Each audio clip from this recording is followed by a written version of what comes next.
লাইফে যখনই মনে হবে কোনো কিছু খুব কঠিন এবং সেটা তোমাকে দিয়ে কোনোভাবেই সম্ভব না, এটা মনে রেখো খুব সম্ভবত তোমার আগে বা পরে যারাই এই পরিস্থিতিতে পড়েছিল তাদের ক্ষেত্রেও এই সিচুয়েশনটি ঠিক একই রকম কঠিন এবং অসম্ভব মনে হয়েছিল এবং তারাও কিন্তু একদিনে সফলতা পায়নি। তাদেরকেও অনেক পরিশ্রম করতে হয়েছে। অনেক ক্ষেত্রেই শেষ পর্যন্ত তারা সফল হয়েছিল যারা শুধুমাত্র হাল ছেড়ে দেয়নি বলে। তাই হাল ছেড়ো না, আর একবার চেষ্টা করো, হয়তো এবার না হয় পরের বার সফলতা কিন্তু আসবেই।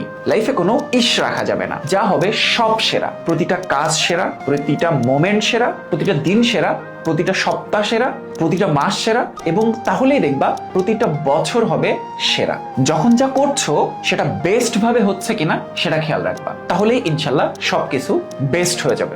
মাথায় রাখবা এই কাজটা আমার থেকে বেস্ট ভাবে, এর থেকে আরো সুন্দর ভাবে আর কেউ করতে পারবে না। এই মাইন্ডসেটটা অনেক বেশি জরুরি। ঠিক ততটাই এফোর্ট দিবে কোনো কাজের সময় যেন এর থেকে বেশি এফোর্ট আর কারো পক্ষে দেওয়া সম্ভব না হয়। এক্সাম হল থেকে বের হয়ে ইস আমি আরো একটা প্রশ্নের উত্তর করতে পারতাম, আরো একটা যদি মার্কস পেতাম, এরকম কোনো ইস রাখা যাবে না। প্রতিটা জায়গায় নিজের যোগ্যতার সবটুকু দিয়ে আসতে হবে, নিজের সেরা পারফরমেন্সটাই দেখিয়ে আসতে হবে লাইফের প্রতিটা খেলায়। তবেই তুমি সেরা, তবেই তুমি জয়ী।